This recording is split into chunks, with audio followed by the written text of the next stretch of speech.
विजयदशमी में रावण नहीं मरा था। ऐसा मैंने शास्त्रों में देखा है, क्योंकि रामचरितमानस ये कहती है कि राम जी ने विभीषण से कहा कि मुझे जल्दी जाना है, दिवाली है, और भरत 14 वर्ष का। उस दिन दिवाली तो राम के आने से बनी, पर उस दिन गणेश लक्ष्मी जी का पूजन तो पूर्व काल से होता है, क्योंकि लक्ष्मी जी ने गणेश जी को उस दिन अडॉप्ट किया, और इसलिए लक्ष्मी गणेश पूजन होता है। और गहन अमावस्या की रात्रि है। राम जी के स्वागत में प्रकाश रहे इसलिए दिए जलाई गई, जिससे वो आ रहे हैं। तो आप मुझे पुष्पक विमान जल्दी से दो, तो विभीषण ने पुष्पक विमान दिया जिसमें आए। तो अगले दिन, एक ही दिन में इधर रावण मरा और अगले दिन में वो प्रभु लेकर के आ गए।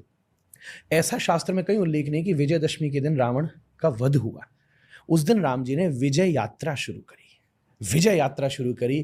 पहले देवी भागवत में ऐसा प्रसंग आता है कि नवरात्रि के 9 दिन तक श्री रघुनाथ ने नवरात्रि का अनुष्ठान किया। युद्ध चल रहा था, जब अनुष्ठान तीव्रता से किया, वो युद्ध तो शुरू चल ही रहा था पहले से, उस दिन अनुष्ठान किया।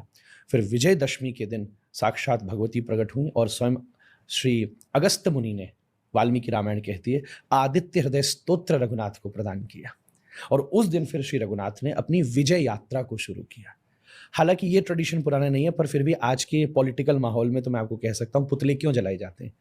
अपनी सेना को प्रोत्साहित करने के लिए। इसलिए ये क्रम शुरू हुआ। रावण का वध मानना चाहिए दिवाली से एक दिन पूर्व, जिसको कई लोग छोटी दिवाली के रूप में भी संपन्न करते हैं। तब उसके बाद राम जी का आगमन हुआ और फिर रावण का वध हुआ। अब दूसरी एक और बात मैं साथ में कहूंगा, disclaimer is very important in a sensitive matter. Ramayana सतकोटि अपारा, करोड़ों प्रकार की रामायण उपस्थित हैं, वो विकसित होती गई हैं और कल्पांतर के साथ हैं। अनेकों लीलाएं अलग अलग क्रमों में प्राप्त होती हैं। इसलिए कहीं कोई ऐसा प्रमाण भी ढूंढ के ले आए, पर जो प्रसिद्ध ग्रंथ हैं उनके आधार पर तो यही कथा अभिव्यक्त है।